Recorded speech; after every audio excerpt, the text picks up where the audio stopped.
Okay guys, ngwaye ikaze kuri channel yanjye Tech King, nizere ko umeze neza, wanakoze subscribe kuri channel yacu kugira ngo video zose njya nkora ujye ubonera ku gihe kandi ubashe gukora amafaranga online nta gishoro kugira ngo ubashe kuyakorera hakiri kare. Guys, nongeye gukoreka aka application ujya gukorera amafaranga karoroshe, no kwiyandikisha gusa biroroshe, uburyo uhita unabikuza ku kanya amadolari 20,230 na ibihumbi 30 ako kanya. Noneho cyamara gukanda kuri link urasanga mu description y'iyi video, uraza urahita uhitira ku gataburo kameze gutya. Aha hambere reka uburyo urakuzuzamo, ahambere urashyiramo amazina yawe, ashyiramo email, ahangaha creating password, nawe wongere creating indi password. Ahangaha turaza dushyiremo amazina yacu yose uko arambuye.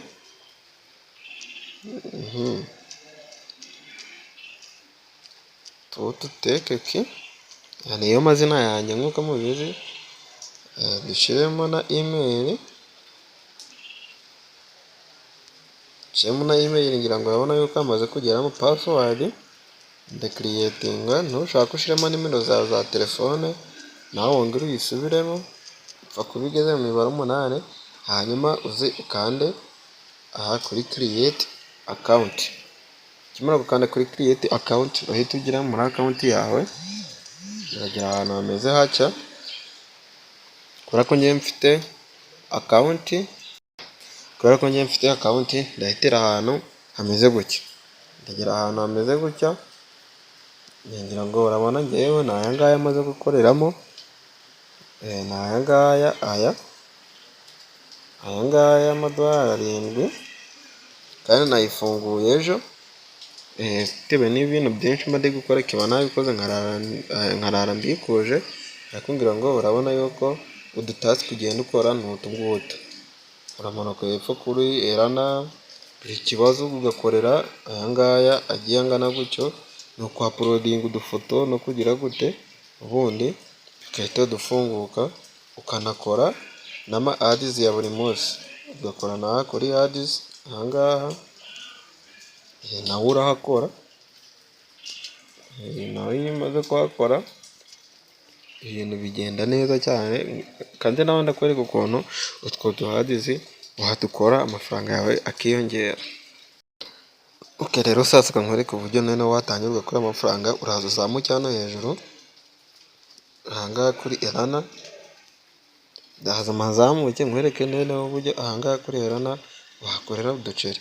Dore amatasi ukora ni aya ngaya gusa. Utu ngutu ni ugukanda ku izi, uraza ukanda ahangaha n'ahangaha, uraza ukanda usubira. Reba nk'ahangaha nimakanda gutya, ndahita nongera nsubira inyuma.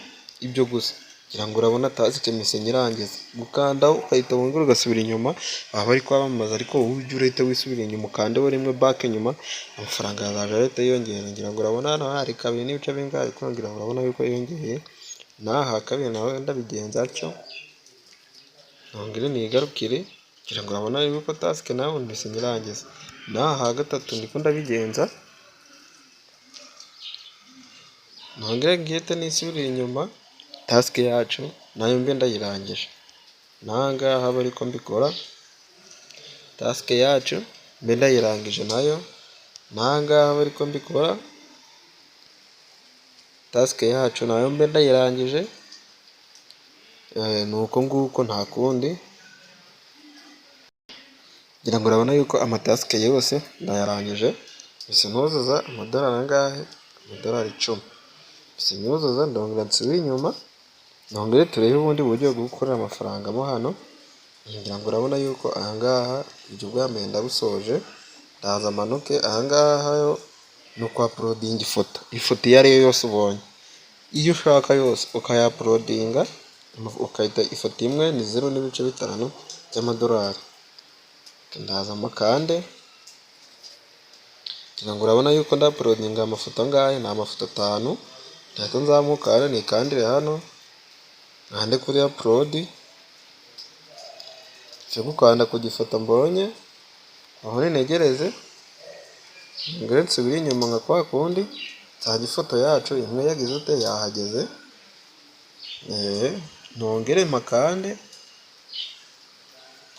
nongere na uploadinge indi foto,